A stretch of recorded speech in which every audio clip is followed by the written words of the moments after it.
5 years after the 15th Demon King was sealed away, the world is plunged back into chaos, because the new threat is on a whole different level, leaving even veteran heroes gasping that humanity's defeat is basically a done deal since everyone got soft during the years of peace. But just as the sky begins to rain down pure destruction with a massive meteor fall, a pair of absolute madmen decide they're not going down without a fight and charge straight into the heart of the storm, catching their breath for only a second before pushing forward, on a suicide mission that somehow takes them only 3 months to complete, even when a massive gatekeeper tries to block their path and our boy just scoffs. A lavish welcome, great, let's go check it out, as he blasts through the defenses, and leaves a literal mountain of monster corpses in his wake just to reach the final fortress.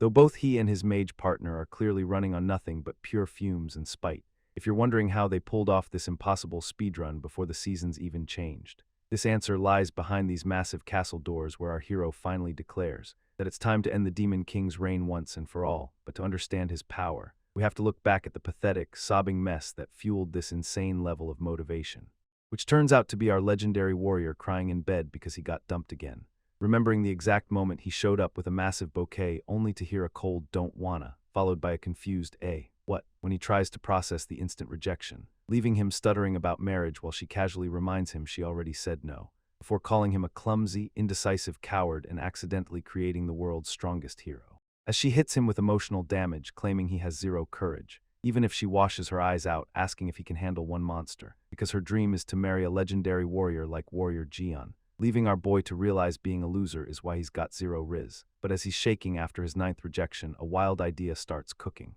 while looking at the gear, the fame, and the glory of being a savior, and starts hugging his hero body pillow, screaming he wants to marry a hero too, rolling around his room like a dork because he just wants to fanboy, fully convinced that heroes are the coolest beings to ever walk the earth, since this is the golden era where everyone is chasing status and wealth. This world is currently obsessed with fighting monsters and conquering dungeons for loot, turning every town into a tourist trap where you can buy hero merch.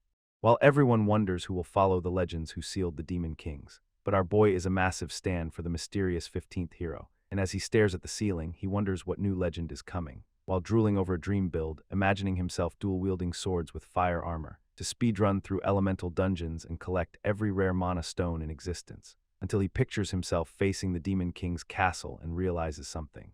If he wants to stop being a lonely loser, he should just become the hero, starting his journey in a peaceful forest where things are about to get real. Deep in the woods, 2 kids are just trying to enjoy a peaceful day picking berries, but as the girl reaches for a fresh batch of raspberries, she notices something gross dripping from above, only to look up and find a massive, drooling monster staring her down like a snack.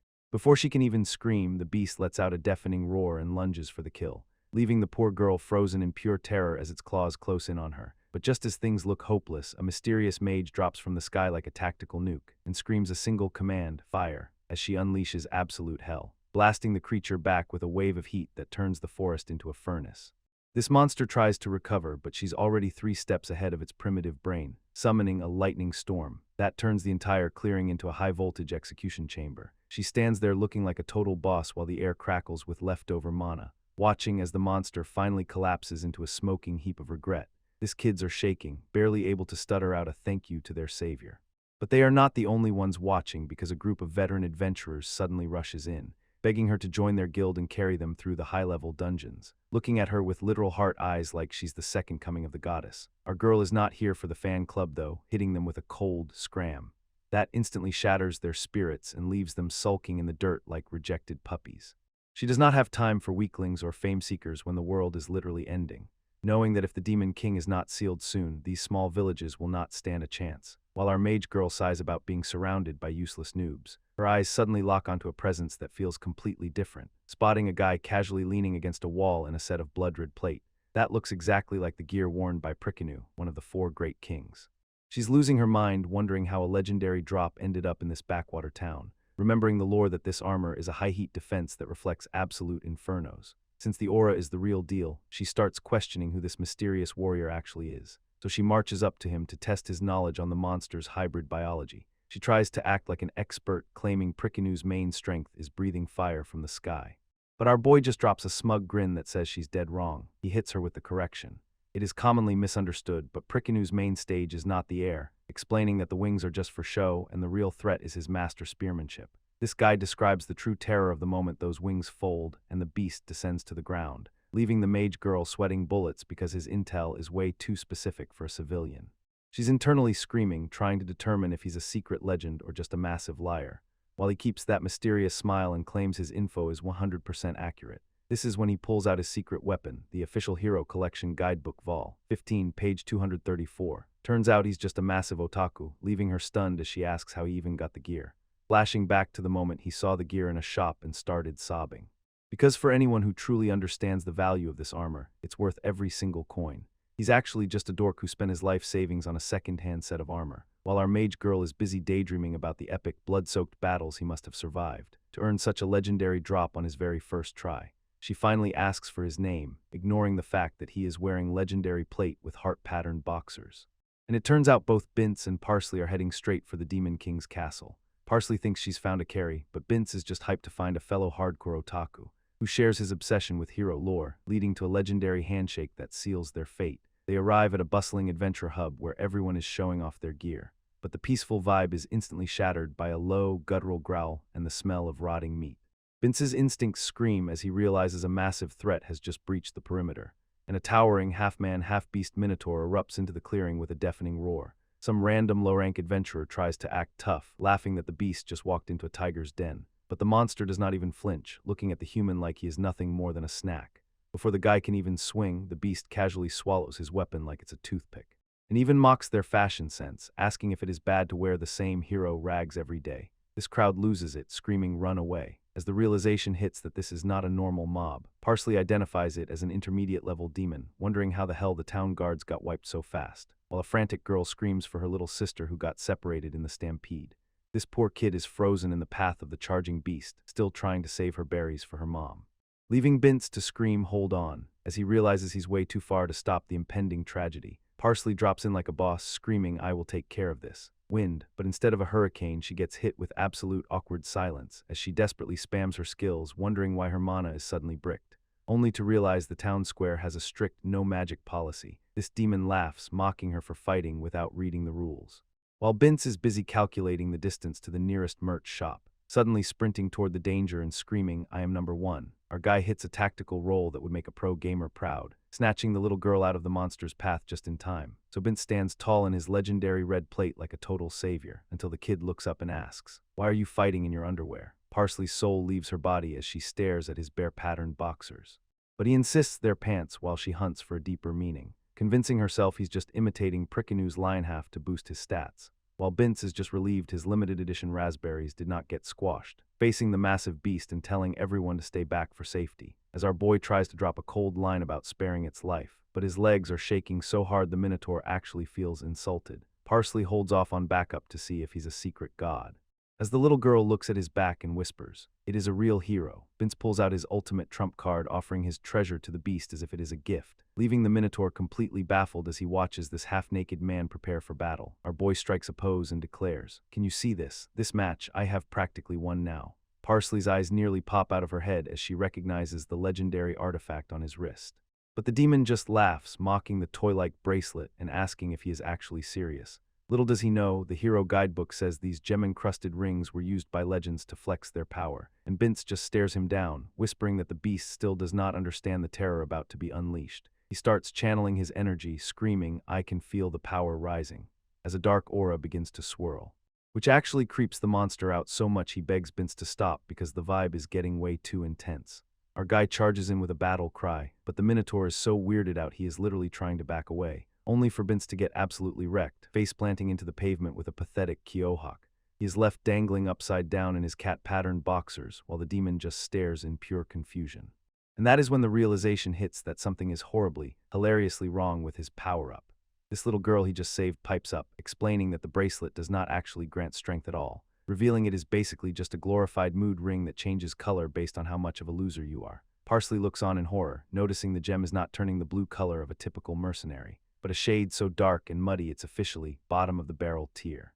This ring confirms he has the combat stats of a wet paper towel, and the Minotaur is losing his mind, screaming, "How dare you tease me," because he feels insulted by how weak Bince is. Our boy realizes he is cooked and tries to claim it is all just a prank for a surprise camera as he runs for his life. This beast's massive hand snaps shut around Bince like a trap, while Parsley is losing her mind trying to cast a spell that just will not trigger.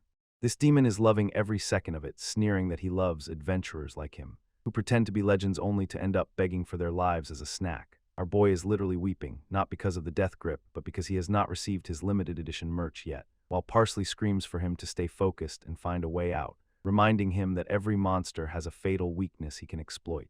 Vince's brain starts working overtime as he realizes he actually knows the lore for this beast, pulling from the sacred texts of the Hero Guidebook Vol. 3 to find a solution. So he suddenly stops crying and tells the monster he's exactly as the books described, admitting that he's actually the weakest guy on the planet who can't even beat a slime, while trauma dumping about being rejected 9 times and having 0 combat stats.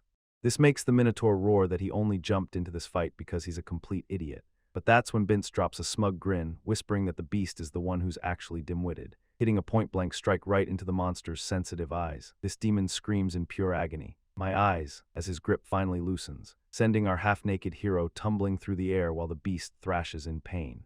Vince is still sobbing from the sheer terror of almost becoming a burger, but Parsley catches him midair, telling him he actually did a decent job for a total amateur, before locking eyes with the rampaging beast and preparing to unleash her true power. Vince strikes a pose and declares, "I'll be the one to take on that Minotauros," but the beast just responds by shattering the earth with a single, massive stomp. This demon is absolutely fuming, snarling that this little prick is officially on his hit list. Our boy does not even flinch, hitting him with the ultimate disrespect by calling him lower than a slime. He keeps the heat coming, mocking the dull-witted cow for being too stupid to understand a basic joke. As the monster charges, Vince sprints away while roasting his speed and his chances of buying limited edition merch. He's literally laughing in the face of death, taunting the beast for being unable to catch a guy in his underwear. But the Minotaur teleports right behind him with a terrifying grin, whispering that it is dinner time. This beast unhinges its jaw for the final bite, screaming adios, as he prepares to swallow our hero whole, only for a cold voice to ring out, warning the demon that he should have been watching his back. Parsley finally lets loose, screaming thunder, as a massive bolt of lightning erases the monster's ego. She stands over the smoking crater with a smug grin, leaving the beast wondering how her magic suddenly returned. It turns out Parsley was confused when Vince first told her to leave the area, but he was actually playing the bait, drawing the monster's attention so she could reach a specific coordinate. He led the chase right to the edge of the village, where the no-magic field finally stops working. Our boy explains the lore, knowing the beast would lose its focus once it got too excited. He collapses from the sheer exhaustion of running, admitting he has not moved that fast since the last merch drop. But Parsley just reaches out a hand, her perception of this dork completely shifting in an instant. She's actually convinced he's a tactical genius with the courage to throw himself into danger for others, leading to a legendary handshake as she asks, "Was not today's battle good?" Parsley offers a legendary handshake, admitting they actually make a pretty decent team, and our boy is absolutely beaming, thinking he's finally made it into the big legs. But the vibe shifts instantly as she repeats the word comrades with a terrifyingly dark aura. She snaps, screaming, "It is over, you newbie bastard," as she prepares to dump him right then and there. Vince desperately tries to bribe her with a limited edition hero keychain, but she's not buying his nonsense, until the Minotaur suddenly reappears behind her and our guy screams for her to watch her back. Parsley turns around just in time to see the massive beast looming over her like a nightmare, and before she can even blink, a heavy strike sends someone crashing into the dirt. Vince is down, his legendary red plate shattered as he takes a brutal hit meant for his partner. And as his vision fades, he's actually convinced he's finally done something heroic for once. He starts flailing on the ground, screaming, "I am in heaven now," while Parsley just stares in pure confusion. But the real horror is revealed when the monster sneers that he's planted a cursed crystal in his neck. This beast laughs, telling him the shard will slowly crawl toward his heart until he finally drops dead. This is the Crystal of Evil, a terrifying tool forged by the Demon King himself to corrupt the world, and any human who touches it will lose their soul, transforming into a mindless, wicked monster. Vince is spiraling, realizing he's gone from a zero-stat adventurer to a ticking time bomb for the demon realm. While the Minotaur mocks him, promising to turn him into a pathetic subordinate he can torment forever. That's when Parsley loses it, raining down a barrage of staff strikes that would make a pro boxer jealous, leaving the monster begging for mercy as he screams, "Stop hitting me. I am sorry, I was wrong." This beast is left looking like a bruised potato, admitting the crystal is small enough that Vince has 3 months left to live. Parsley demands a solution to save this dork, and the monster actually spills the beans, revealing that the only way to break the curse is to defeat the Demon King himself within 3 months. This beast dips out with a goodbye, leaving our hero with a death sentence and 0 plan, and Vince is just standing there, his brain completely short-circuiting at the thought of a final boss. He starts spiraling, crying about his pre-ordered merch and how it took the last heroes 5 years to win. But Parsley just looks down at him and drops a cold, Get up. She admits it is her fault he is in this mess, so she is taking full responsibility for his survival, looking him dead in the eye as she declares, "Let us go defeat the Demon King." Our boy's mood flips instantly, begging for a pinky promise and a seal it with a kiss deal. And just like that, the most mismatched duo in history begins their thrilling grand adventure. Vince is already daydreaming about legendary loot and meeting rich companions to carry him. So he asks Parsley what actually drove her to become a wandering adventurer in the first place. She gets quiet, explaining that she was heavily influenced by her parents, who were a legendary warrior and mage duo famous for their incredible power. Instead of chasing gold, they spent their lives protecting the weak in the poorest corners of the world.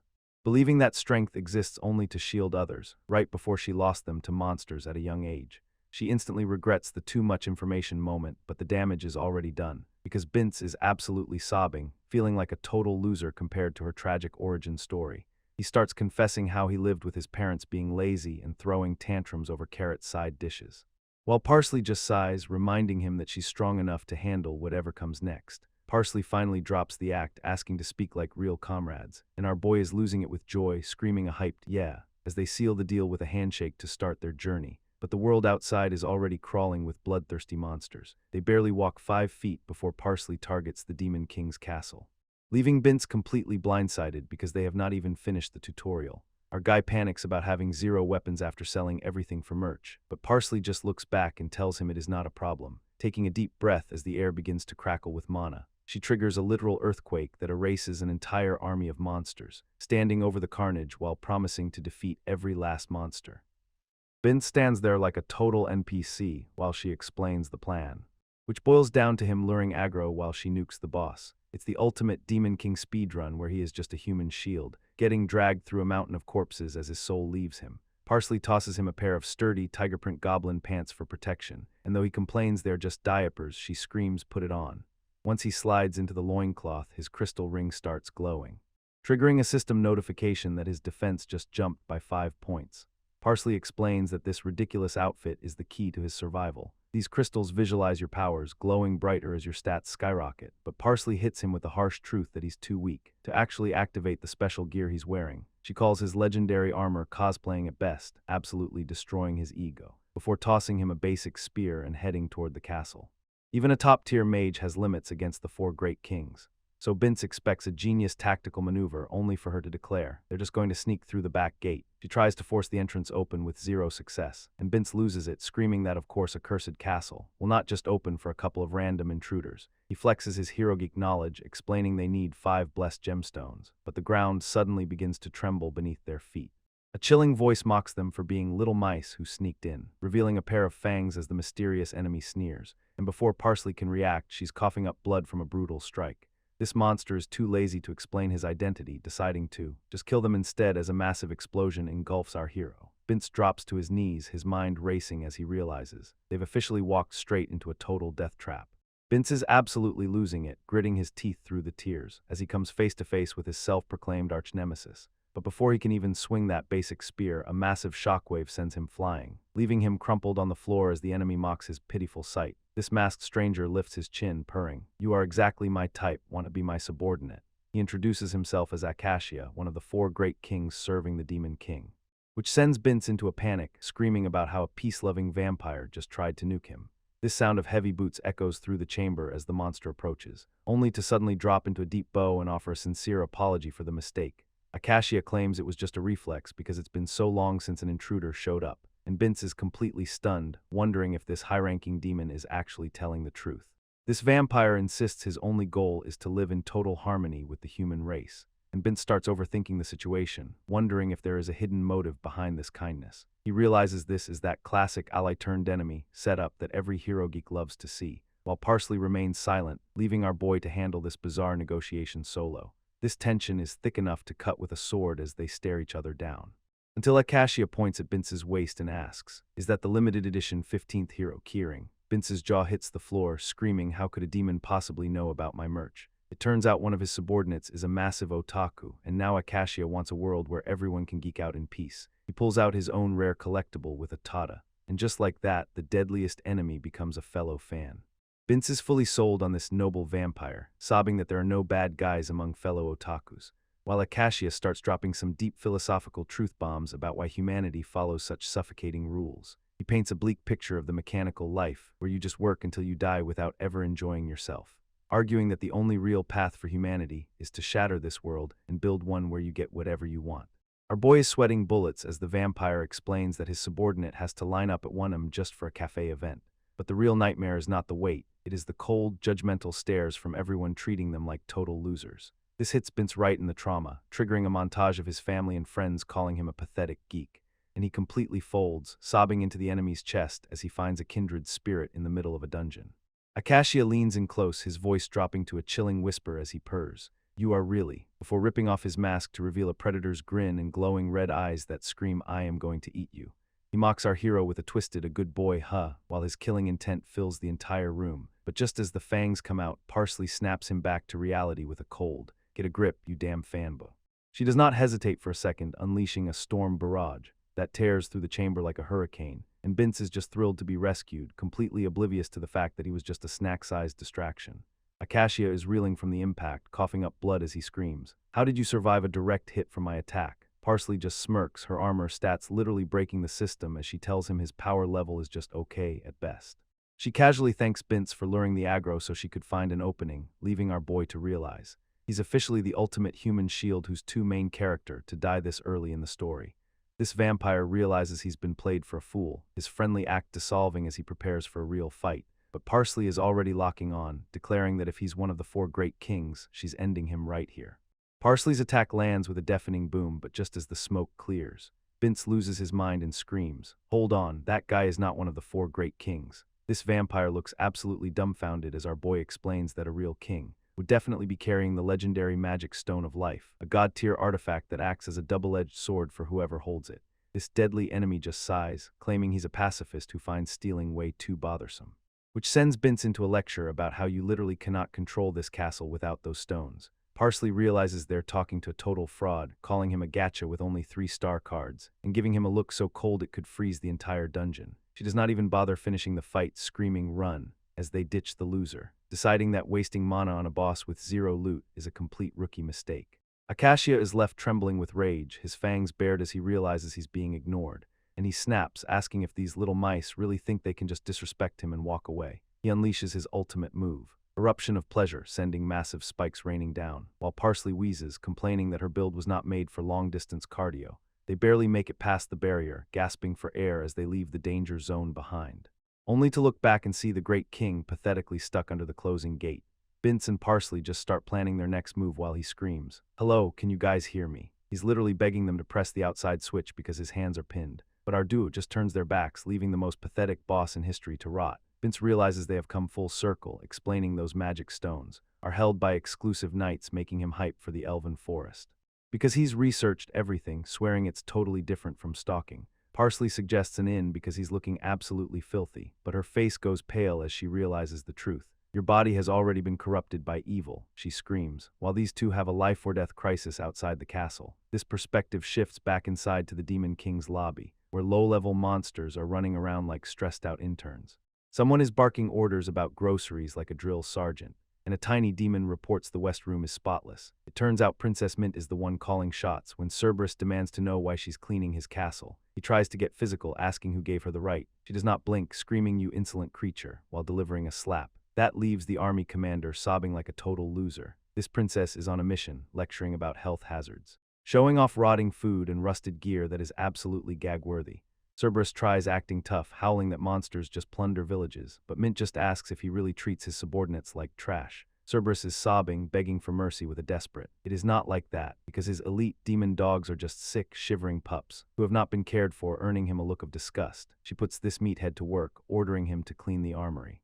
While we finally learn how a hostage princess conquered this castle, rewinding 5 years back to when everything changed, Mint was playing the role of the unfortunate princess perfectly, though her prison was actually a paradise of snacks and consoles. This peaceful life is interrupted by a massive commotion outside, as goblins sprint past screaming that the Demon King was slain. Mint's heart races, thinking her night has finally arrived for her. But the panicked monsters decide to take her hostage for retirement. She puts on a damsel in distress act, screaming for a hero's help, right before a cold blade flashes, silencing the goblins instantly. Our girl looks up, expecting a handsome prince over the bodies, only to find a blood-soaked gauntlet reaching out toward her hand. This knight sweeps her up, asking with a deep, "Are you all right?" And Mint is instantly head over heels, convinced this is a legendary romance. Usually the hero and princess get married and rule the kingdom together, but this guy kills the vibe, saying, "But I do not wanna." This king's jaw hits the floor as he stammers out confused. "Wow, what did you say?" But our knight just shrugs, repeating that he absolutely does not want to get married, even when offered the entire kingdom and every gold coin in the treasury. This king is losing his mind, asking how anyone could refuse a royal wedding. But this guy just checks his watch and asks, "Can I go watch the roller cup finals now?" He casually strolls out of the throne room, leaving the entire court in dead silence, and Mint with the permanent brand of the rejected bride that ruins her reputation. Suddenly, every noble in the land is swiping left on her marriage proposals, sending our girl into a sobbing spiral where she swears off men forever. She decides if she cannot find a husband, she will just become the ultimate ruler. Hitting the books and studying political science like her life depends on it. "I do not need a partner to rule this kingdom," she screams into the void, spending 5 years turning herself into a genius while everyone else was busy dating. Fast forward to the present, and she's been kidnapped by the Demon King's army again. But instead of being scared, she's judging their terrible management skills. She views this dungeon as a political training ground to sharpen her skills for the throne. Until a massive, cold hand reaches out from the shadows of the hallway. A giant golem snatches her up, completely ignoring her royal authority, telling her it is time to go back to her room while she struggles to break free. Just as things look grim, a mysterious voice scolds them for having such bad manners. Seth spots the commander doing chores and shouts, "Oi, 3 heads." This is Seth, the Demon King's puppeteer, fuming over the unauthorized cleanup. Cerberus panics, but Seth snaps, "Shut up and offer the evil crystal." Our dog commander is having a midlife crisis, wishing he opened a bakery. Little do they know, Mint's management is about to change everything forever. While the monsters lose their minds, our girl chills by her window, looking out and wondering what kind of hero will show up next. Back in the woods, Bince is having a breakdown, clinging to Parsley. They finally reach the forest edge, their boots crunching through the grass, toward the location that's supposed to save Bince from his evil corruption. Beholding the valley, they spot the massive tree that purifies all evil. Bince is reeling, realizing the castle's energy was enough to rot his soul. Parsley explains that without blessed gear, the darkness just seeps right in. With no other choice, she drags her hero toward the Spring of Blessing, a mystical oasis that's basically the ultimate cheat code for status ailments. It's a place blessed by God where even the wildlife looks high budget. This water is a legendary cure-all, but elite elven warriors guard it. Reading the manual, Bince lists how it cures everything from stomach aches. He warns the spring keeper is a neat freak who hates dirty things, only to find the guardian washing his crusty feet while sighing. Hits the spot. This legendary guardian is literally using the holy spring to treat his athlete's foot, leaving our dude gagging in the bushes as Bince swears he's never touching that water. He thinks the guy looks like a total pushover and suggests they just blitz him. But the elf's eyes snap toward their hiding spot with terrifying precision. "Who goes there?" he roars, leaping into the air with a bow crackling with electricity, as a massive bolt of lightning tears through the sky, incinerating the ground. Right where a massive, scaly beast was lurking in the shadows, this elf shrugs it off as just another normal evil dragon and warns that his bow packs 1,000,000 volts, only to realize he's actually staring down 2 very confused, very trespassing humans. Bince loses his mind as the sky turns into a death zone, screaming "Pika Pika Atilda." Like a total dork, Parsley screams for him to deploy a shield before they get fried to a crisp. But our boy is looking absolutely cooked, stammering out a desperate, "I cannot." Panic sets in as Parsley realizes her own defensive magic is completely offline in this zone, just as another blinding explosion rocks the forest, threatening to turn our heroes into permanent charcoal, while the elf sneers, "Foolish creatures, you walked into hell and now you will go back as ashes." Just as he prepares the finishing blow, a defiant voice cuts through the smoke. And Bince stands tall, catching every single lightning arrow on his spear like a human lightning rod. He's actually using his nerd brain, quoting the hero encyclopedia to exploit how the arrows home in on steel. This elf is genuinely shocked he's not dealing with an idiot, but he's not done yet, giving Parsley the perfect opening to lunge forward and scream fire. As she ignites the battlefield, Parsley drops a massive wall of flame to block the elf's path. But this guardian just sneers. "You really underestimated elves." Bince is losing it, begging her to summon a familiar or use a holy attack, only for Parsley to scream back that she's self-taught and only knows the basics. We get a look at Bince's actual magic knowledge, and it's basically just middle school math. Parsley realizes her hero is not some overpowered monster, meaning they are absolutely cooked. This elf draws back his bow, crackling with enough energy to end their whole career, coldly stating that they'll have to pay for defiling the spring with their very lives. Our girl tries to argue they have not even touched the water yet, but he's not listening, until a sudden, goofy ringtone breaks the tension and stops the elf mid-shot. He picks up his transmission stone, his voice shifting from killer to doting daddy in a second. Apparently his kid flooded the house, and now the whole place is a swimming pool. He's having a full-blown domestic crisis while our duo watches with pure second-hand anxiety. This entire battlefield goes dead silent as the legendary guardian processes his life choices, before he warns them not to move and vanishes into thin air with a goofy poof. With the threat gone, the spring returns to its peaceful, high-budget wildlife vibes, giving Bince the perfect chance to strip down and dive headfirst into the holy water. He can feel the rot leaving his soul, shouting, "The evil energy really did get purified." Parsley kills the mood, explaining this place only cleans the surface and will not fix his core corruption. As he floats there, she realizes her hero is actually a fraud who is not even a real nerd. Parsley finally realizes Bince is just a high-mana rookie, with zero skill even if his body looks surprisingly jacked. As he floats there, she plans to beat him senseless later. But for now, they are finally heading toward the elf forest. They step onto the trail, only to realize they have no idea where they're going. Despite Bince swearing he's not a stalker, he admits he's lost, making Parsley scream. "And you are proud of that." She reads a warning that no matter the distance, your heart will be pierced by the legendary Masasu Khan. This guy is a beast, using a handmade magic gun to become the ultimate trendsetter no one can touch. Bince realizes this elite warrior is their only hope, only to arrive at a farm and ask, "He lives here." Suddenly, an old elf screams, "How dare you stink up this place?" He's ranting about turning humans into pincushions back in his day. Our boy's dreams are shattered as Parsley explains that these elves are way more homey than the legends suggest. Suddenly, they hear a mother's voice screeching, "When are you ever going to get married and stop lazing around?" This son just mentions his hero's pension, proving elves are just like us. This legendary warrior is currently getting roasted by his mom for being a jobless loser, leaving Bince to double-check his manual because this guy cannot be the same hero. But the elf just scratches his head and gives them a pathetic "oh, hey." Looking at his wall of high-tech magic guns, he realizes it has been ages since a hero visited, laughing about how he basically forgot he even saved the world 5 years ago. Parsley tries to keep it professional, thanking him for his service while Bince has a mental breakdown. But the vibe is immediately killed when the mom starts shooing them away like stray cats. Suddenly, Bince flips the switch into full otaku mode, geeking out over Khan's custom weapon collection, and the elf's eyes light up as he offers to show off his newest lightning flame hybrid rifle. Parsley has to be the adult in the room, asking if he's heard the news about the Demon King's return. Before dropping the ultimate ultimatum, "We're ending this in 3 months, so give us your strength." Bince is literally vibrating with excitement at the thought of a legendary team-up, only for Khan to shut them down instantly with a polite, "Yeah, that's a hard pass." Parsley demands to know why a world saver is acting like a coward, just as the mom bursts back in with a plate of fruit and a terrifyingly sweet smile.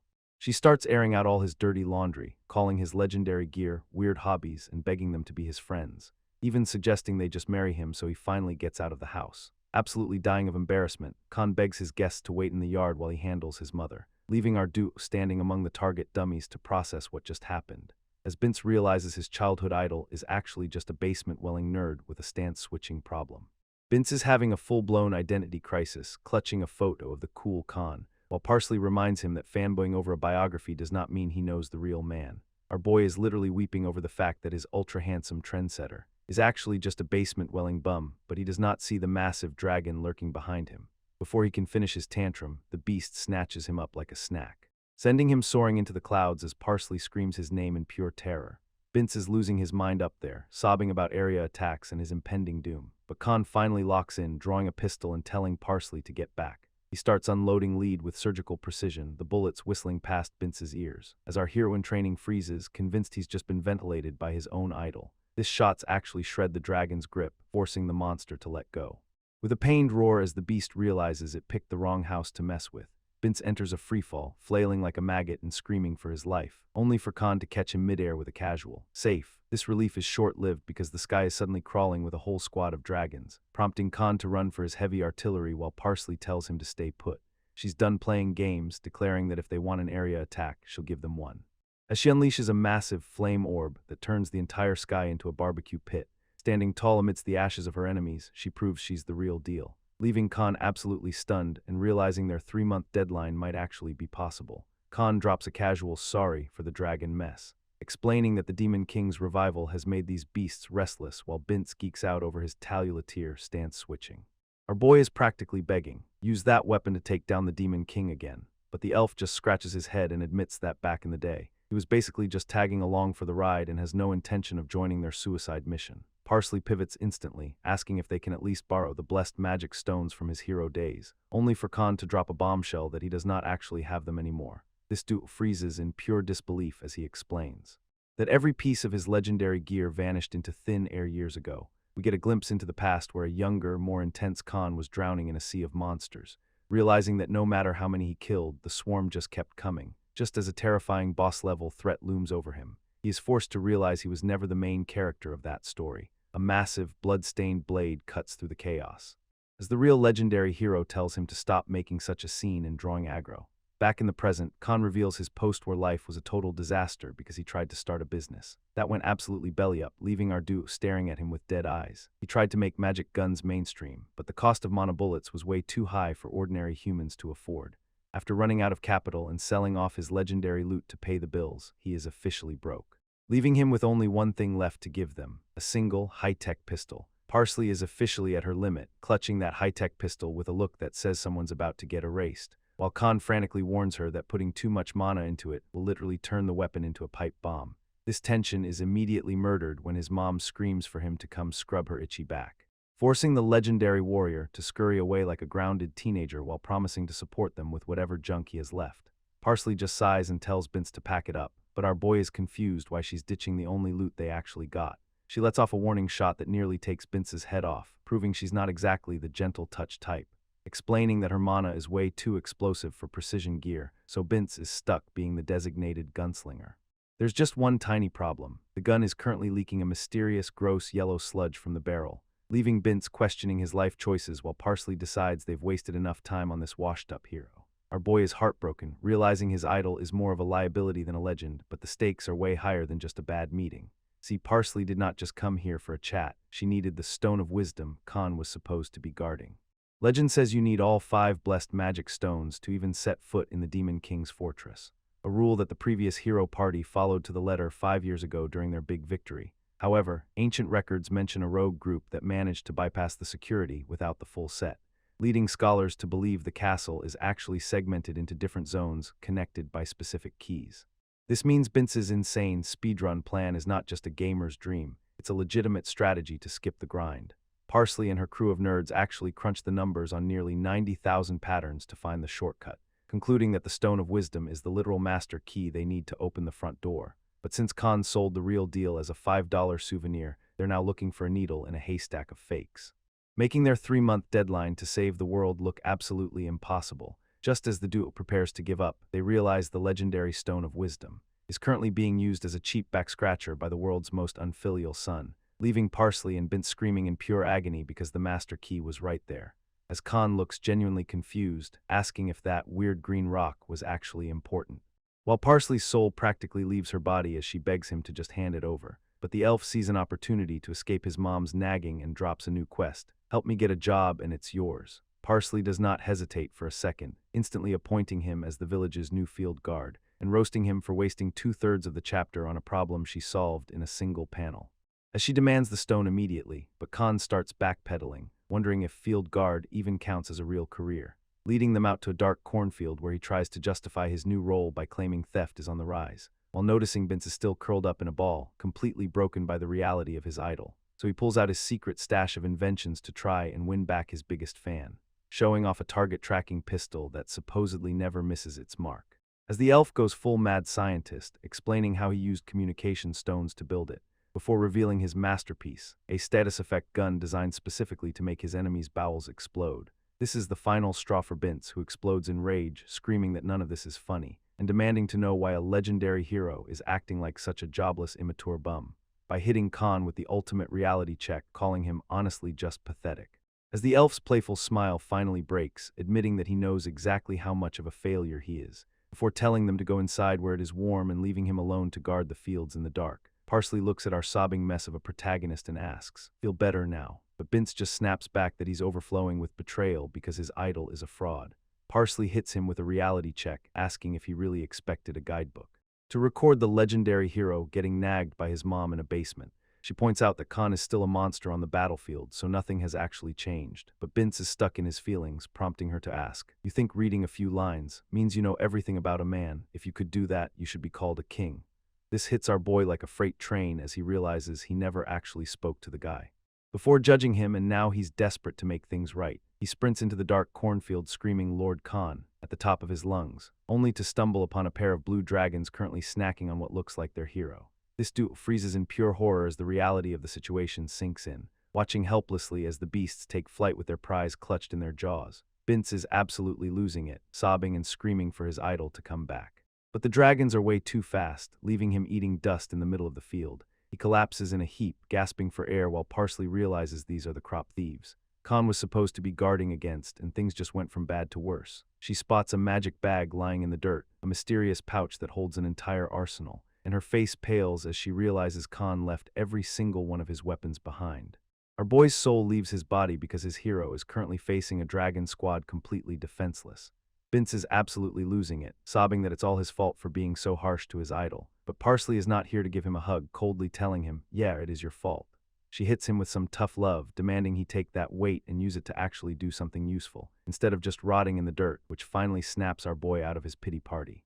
He starts digging through his massive brain of otaku knowledge for a way to track a missing hero, remembering an old legend where a mage used a comrade's leftover clothes as a catalyst for a tracking spell. Or maybe they could just summon a familiar to sniff out Khan's specific mana signature. He even suggests a past vision spell to follow the afterimages, but Parsley screams, enough. She reminds him that she's a low-tier mage who can only handle the basics, so he needs to keep it simple. Vince realizes the real problem is not just finding him, but the fact that Khan is facing dragons with 0 weapons, leading to a desperate plan that has Parsley questioning if they've both finally lost their minds. She warns him that if she tries to power up that high-tech pistol, it's 100% going to explode in her face, but Vince just grins and says, that's exactly why I came up with this. He tells her to just focus all her mana on Khan's location while they prepare for the ultimate gamble. They line up the shot together, screaming 1, 2, 3, as they pull the trigger on that mana bomb, and a massive blast of energy tears through the night, proving the plan actually worked. This projectile is moving at Mach speed, but Parsley realizes she can actually keep pace with the blast. Our boy goes full main character mode, activating his special move, Otaku Sprint, to save his lord, leaving Parsley absolutely stunned as she wonders how his speed stats just hit the ceiling. It turns out those vampire shoes they looted earlier are finally paying off, letting them run way beyond their limits. Khan is just chilling, thinking he really needs to upgrade his gear after getting snatched, while Parsley and Vince finally skid to a halt, wandering the woods to track that insane mana shot. Parsley is literally carrying our exhausted boy like a backpack as they search for the impact zone, but just as she starts screaming for Khan to give them a sign. This high-tech pistol starts vibrating and Khan's voice crackles through, asking, do you copy? Parsley nearly jumps out of her skin as the elf explains he's trapped in a glowing cave, using the residue mana from the bullet that just smacked him in the face to establish a link. He's currently tied up and bleeding, yet he's actually thanking them for the lucky break of getting shot. This dude is stumped because there is not a single cave in sight. Until Vince notices a suspicious glow coming from a rock right under his nose. He spots a massive red button labeled, do not press, and immediately slams his hand down on it, triggering a hidden mechanism that slides the mountain wall open to reveal a secret lair. They find the legendary hero tied up like a holiday roast alongside a couple of terrified villagers, and for a split second, it looks like the rescue mission is a total success. Khan's eyes light up as he cheers, you guys actually came to save me. But Parsley hits him with the cold reality. No, we got caught too after a monster gulped them down. Now everyone is bound and gagged in the same mess, leading to the most awkward silence in history. Vince finally breaks the tension, whispering a heartfelt apology for calling his idol a pathetic loser. But Khan just laughs it off, admitting, you were right, I've been living pretty pathetically. Our boy is crushed by the honesty, realizing that even a fallen legend knows when he's hit rock bottom. Parsley scans the area, realizing this cave was not a natural formation, as she spots a massive, sickly dragon resting on a bed of stolen crops. It turns out these beasts were just trying to save their dying mother, proving even monsters have filial piety. But the mood shifts as she hears a little girl whimpering for her mommy in the corner. This does not make any sense. Why would dragons keep human children as prisoners? Her blood runs cold as she spots human remains and pulsing purple gems in the walls. One of the dragons looms over them, its gaze lacking any trace of animal instinct. And that is when the horrifying truth finally clicks inside Parsley's head. She screams that these are not normal dragons, but massacre beasts consumed by a dark infection. They were not brought here to be eaten, but to serve as living batteries for evil crystals. Most people think these stones only grow from wicked hearts, but the reality is twisted. Pure, concentrated suffering, fear, pain, and despair are the primary ingredients for this dark magic. But there is a catch. Low-level monsters cannot refine these crystals on their own, leading Parsley to a conclusion that makes her heart skip a beat. A high-class demon must have cursed this mountain to turn it into a farm for misery, forcibly implanting the dragons with shards to turn them into mindless slaughterers. These monsters are harvesting the terror of their victims to mass-produce demonic artifacts. This realization hits her like a physical blow as she thinks of the previous victims, looking at the trembling children who are next in line to be harvested. Parsley grits her teeth in pure fury, realizing they are trapped in a literal hell on earth. Parsley and Bince are desperately struggling against their ropes, but she's already planning their exit, telling Bince they need to move now. She points to the ceiling, explaining that those evil crystals are too dangerous to leave behind. And do not forget, she adds, these dragons are literal man-eaters. Khan is completely overwhelmed by the info dump, his brain basically short-circuiting. He just gives a thumbs up and says, "So Bince is gonna handle it, right?" Parsley snaps back, telling the legendary hero to just sit tight and watch a pro work. Even the little dragons are starting to sweat as the atmosphere gets heavy. Parsley's eyes flare with mana as she prepares to unleash her strongest spell. She screams fire at the top of her lungs, ready to burn the whole place down. But instead of a massive explosion, she just ends up doing a weird, awkward dance. This realization hits her like a brick. She does not have her staff to channel the magic. Before she can recover, a dragon lunges at Bince with its jaws wide open. Parsley jumps in with a flying kick, shouting, "Time for a non-lethal takedown." These beasts are surprisingly agile, dodging her strike and keeping their distance. She thinks she has them figured out, assuming they cannot attack if they are busy running. But the dragons just give her a mocking smirk that says, "Think again." They suddenly launch a disgusting yellow projectile right at our group. It's not just a spitball, it's a massive landslide of sticky, glowing slime. Parsley screams for everyone to move as the wave of gunk threatens to bury them alive. Parsley's eyes widen in pure shock as the situation spirals out of control, especially when they hit a massive fork in the tunnel that forces a split-second decision. They scramble through the darkness, their hearts hammering against their ribs.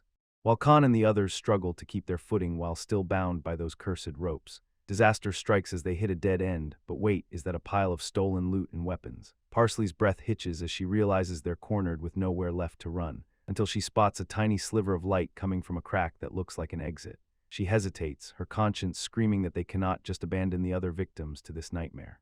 Suddenly, those creepy little dragon punks reappear, floating there with mocking grins, and Parsley snaps. "You are really asking for a fair fight, or not you?" Back in the treasure room, the group catches their breath, wondering if the pursuit has finally ended. But the relief is short-lived when Khan finds Bince's staff and Mandarin realizes her mother's necklace is gone.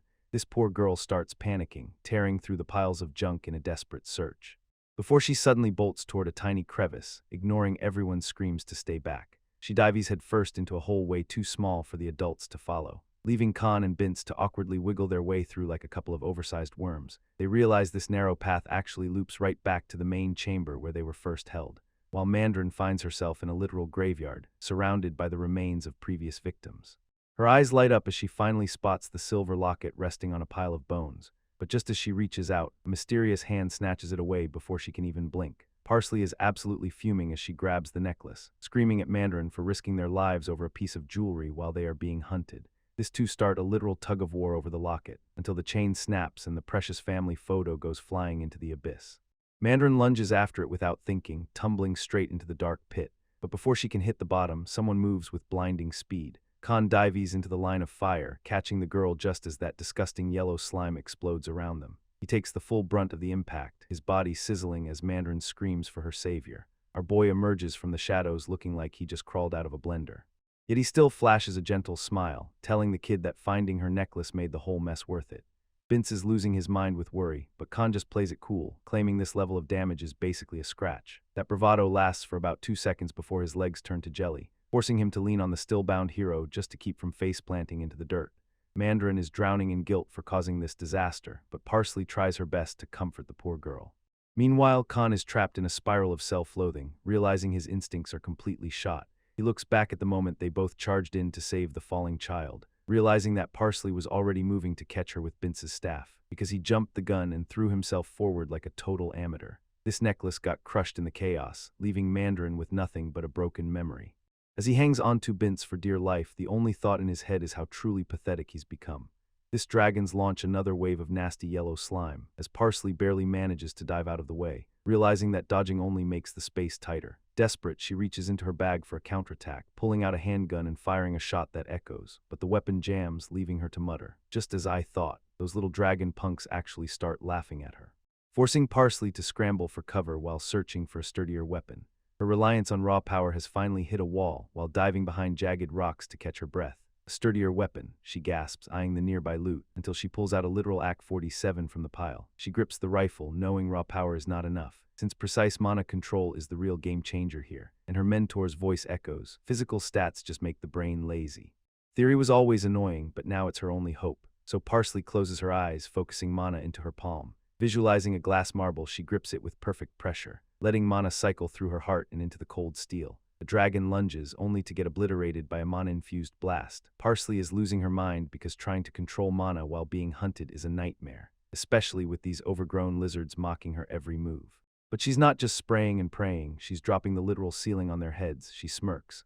I aimed a little high on purpose, proving she's a total natural at this, leaving the dragons to cry as they get buried under a mountain of rubble. Getting closer now, she mutters, closing the distance with terrifying focus, before delivering a mana-charged kick that sends the last pest flying. With the immediate threat crushed under the rocks, she finally takes a breath.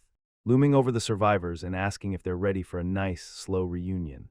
Back with the boys, Bince is finally cutting Khan loose from those cursed ropes, just as Parsley rushes back into the room screaming for her partner's safety. Her heart sinks when she sees the massive gash on Bince's back, but he just brushes it off, claiming he found an exit and it's time to bounce.